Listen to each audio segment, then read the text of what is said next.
Halo anak-anak hebat, pada kesempatan kali ini saya ingin mengajak kalian untuk menyelami lebih dalam tentang keberagaman jenis pidato dan gaya berpidato. Sebelumnya, saya akan menjelaskan definisi dari pidato.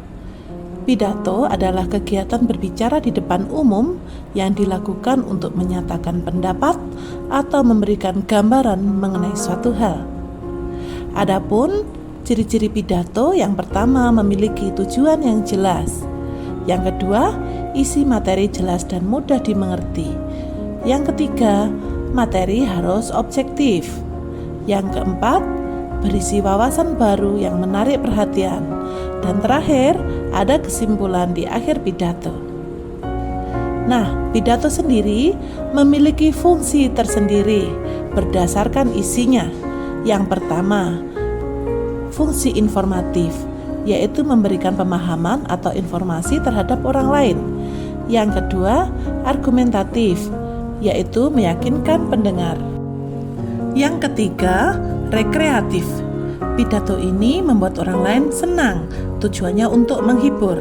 Dan keempat, fungsi persuasif, yaitu memberikan pengaruh kepada orang lain agar bersedia mengikuti kemauan yang diinginkan oleh orator atau orang yang berpidato.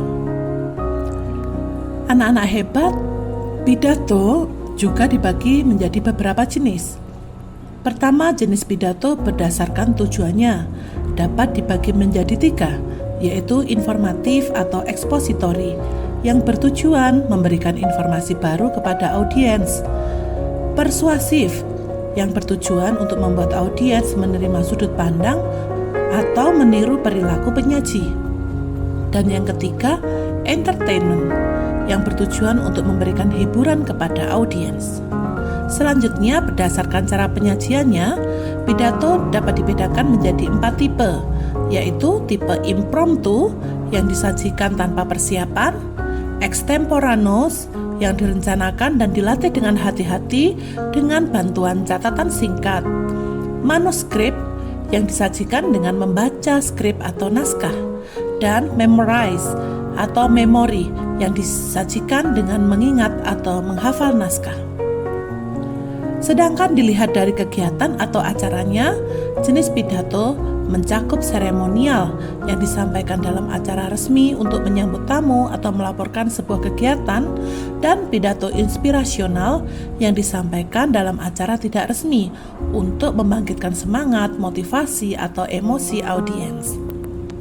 Gaya berpidato berdasarkan cara penyajiannya dapat dibagi menjadi 5. Pertama, intimate speech, yaitu gaya berpidato di antara anggota keluarga atau teman akrab tanpa memerlukan bahasa yang formal. Yang kedua, casual atau casual, gaya pidato umum di antara teman atau rekan kerja, dapat menggunakan jargon, slang, atau bahasa daerah. Yang ketiga, consultative speech, gaya berpidato 2 arah yang biasanya digunakan untuk hubungan bisnis dan profesional.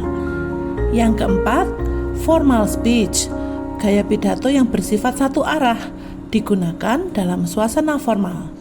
Dan yang terakhir adalah frozen speech, gaya pidato paling formal yang umumnya digunakan dalam konteks resmi, seperti pidato untuk upacara kenegaraan, proses pengadilan, dan ritual keagamaan.